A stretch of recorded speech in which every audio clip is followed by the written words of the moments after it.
It's recording, sir. Okay, here we go. Yeah. Go. Right, my name's David Joe Nielsen. I live at 318B South Coast Road, Peacehaven, and I was the member of the public that solved the Katrina Taylor murder. The top flat at 318 South Coast Road was being used by a criminal called Mark Slade, aka Marcel Sulk. I had been in contact with the police and passing them information on about what the gang was doing. Katrina was murdered on the 4th of July. About 3 days afterwards, I got a phone call from Chris Hastings of Brighton Police Intelligence threatening me that he's going to have me locked up and he's going to have nothing more to do with me, and you know, next place I'll see you will be at Hotel Lewis. And then he slammed the phone down. Well, I was totally traumatised. But the thing is, this is where the time factor comes in. As I was saying, I'm quite a good investigator. And anyway, what happened was, because Slade's gang was upstairs, I was keeping a virtual record, because the building here is not soundproof at all, of comings and goings.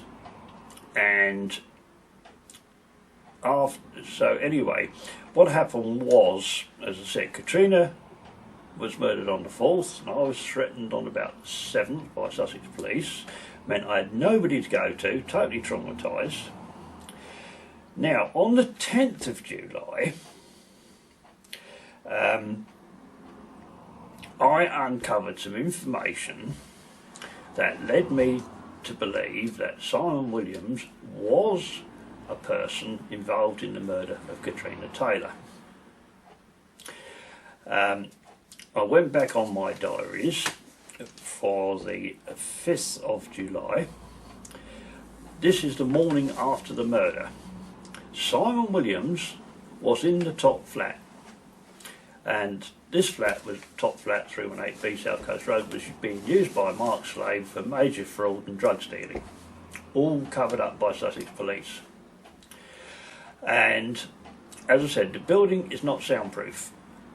So the morning after Katrina was murdered, Simon Williams was in the top flat, and his actions were extremely strange. He was continually picking the phone up, dialing a number, picking the phone up, dialing a number, and I don't know, 20, 30 times or more. Also, he slammed the door on the flat.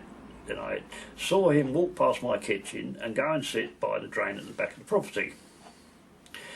Then he came back into the house, and about half an hour later he still tried to get hold of someone on the telephone. So about half an hour to an hour later, he actually goes back and sits by the drain again. So I was watching things, and I saw him sort of at the drain, and I saw his hand move. I didn't quite know what was going on. But then I was getting rather annoyed, because every time he slammed the door, the whole building shook. Well, he came back upstairs again, and I heard him trying on the phone. Eventually, he got hold of whoever it was he was trying to get hold of. Then he went out again, slammed the door, and the whole building shook. And I was going to thought, right, if he walks around the back of the building, I'm going to have a go at him. Well, what happened was, his white Renault car was parked on the main South Coast Road, outside of 318 South Coast Road, Peacehaven. And he came out, and I thought, and then I saw him, he had a sort of holdall in his hand, and I thought, oh, he's going to put that in the back of the car. But no, he didn't. He went across the main road, and he walked off out of my line of vision. Obviously, he gave that bag to someone. Now, the telephone calls that were made that day, the police have covered up.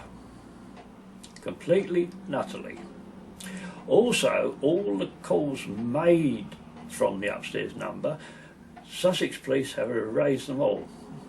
And just at a point 8 months later, because I used to have an itemised telephone bill, because of all the trauma and everything else, at the time I never looked.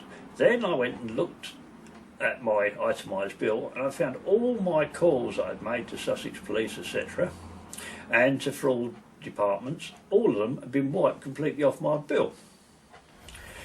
So that is one part. Also,